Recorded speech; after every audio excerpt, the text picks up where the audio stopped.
for you guys to welcome fans back inside here? We are really excited. I think first I just want to thank the state and local health officials and the NBA for working with us to finally get us to this point. Like, we know our fans really want to come back in, and we can't wait to welcome them back. And we've been preparing for this since March 11th. Since that last game last year, March 11th of last year, when that game got canceled. We've been preparing for doing what we had to do to make sure we were ready for this moment, and we're really excited.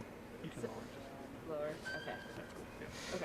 Okay. So, from my understanding, this is kind of the cardboard cutouts will be here, but this is a good idea of what it will look like with live bodies here in the seats behind us in terms of spacing and just kind of how fans are going to be allowed inside. Yeah, the cardboard cutouts are kind of working in between the seats that fans will be in. So fans will be sitting kind of next to the cardboard cutouts in those socially distanced pods of mostly 2s and 4s, throughout the lower bowl. So those cardboard cutouts have been here cheering us on throughout this pandemic, and they'll stay as sitting next to our fans as they come in.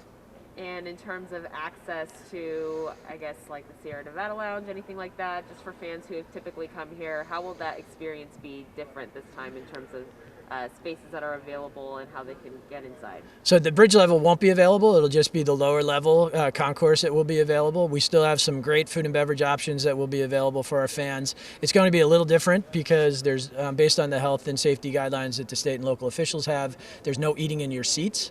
So our fans will be able to order food from various different concession stands in the lower level here on their mobile device, and then go pick it up when it's ready. They'll get a text message say your order's ready. They'll go and pick it up, and then we have some designated eating areas throughout the concourse, socially distanced, where fans can eat. And we also have some designated areas outside on the plaza where fans will actually be able to go outside during the game, eat outside. We have a large LED screen out there where they'll still be able to watch the game so they won't miss any of the action, and we're going to allow them to come back in after they're done eating. And so will they get have to download an app, or will they get a link to the concessions? How will that work on their mobile device? It'll be really easy. There'll be QR codes throughout the building, and you just hold your camera up, and the QR code will come up, and you hit the link that pops on, and the menus from all the different stands that are open will come up, and you can order from all of them at one time and go pick them up when they're ready, and then check out with Apple Pay. It's really a contactless, free environment. Super easy. Sean, do you have any? What would you say for? I mean, obviously there's some technologically challenged folks out there. For people who might, do you have people on site to kind of help them kind of walk through a situation like that? Yeah, we'll have a lot of people around in our guest services department to help people through. We know that this is going to be a little bit of a different experience for folks as they come into the building. So we will be there, every step of the way to make sure this is as frictionless as possible. If somebody is having trouble ordering food, we'll make sure that we, get that done for them and show them what to do. But we did try to make the process as easy as possible. All the ticketing is digital.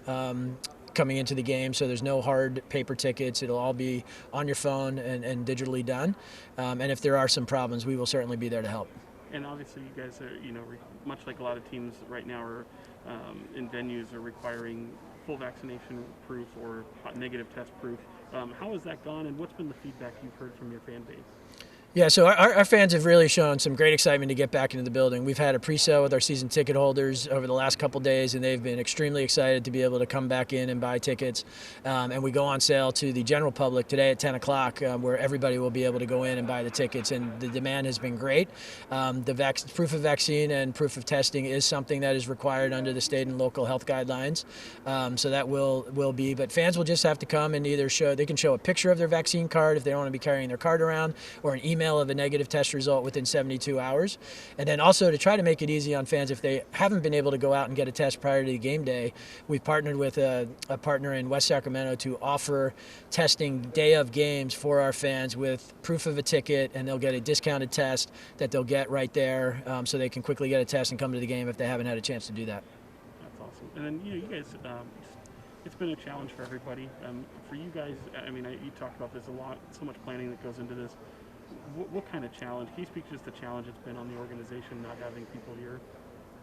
You know, we really thrive on bringing people together and creating long-lasting, memorable experience of just people gathering and having fun with their friends and their family, getting them downtown to explore what we have in Sacramento, which is really unparalleled in my mind. You know, our weather, our local art scene. You know, this is now a place where people come to enjoy themselves. So not being able to do that has been tough on everybody. It's been tough on the entire city and all of our businesses. But you know, we are a very strong and a city that perseveres, and you know, we are going to get through this together. And we're finally at a point where, you know, things are opening back up and we're able to enjoy each other's company again and have, you know, enjoy what we have to offer. So, you know, it's been a challenge over the past year for all of us, but we have been working diligently to make sure that we were ready for this moment, because we know that Golden One Center and what we do downtown really is a catalyst for everything else around us and making sure people can enjoy this region the way that they were prior to the pandemic.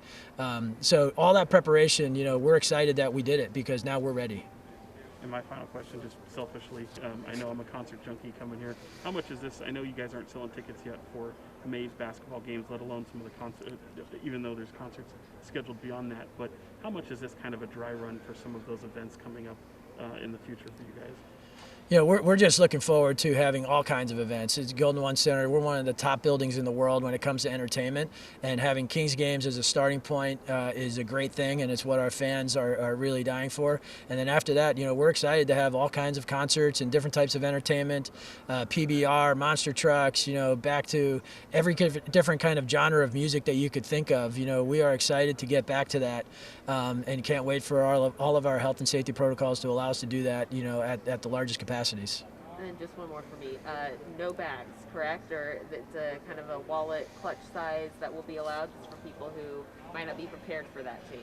Yeah, so that is one of the changes in the protocols. There's a no bag policy. You can have a wallet or a clutch, but no bags. There will be a exemption for a medical bag or like a baby bag, but those will go through a special dedicated bag lane and go through an x-ray machine. So other than that, there will be no bags into the building. So I couldn't wear my standard fanny pack inside. Yeah, no standard fanny pack. Just your medical exemption bag or a baby bag or child bag. But then there will be one dedicated line if you do have a bag to wait in that line and go through the x-ray machine.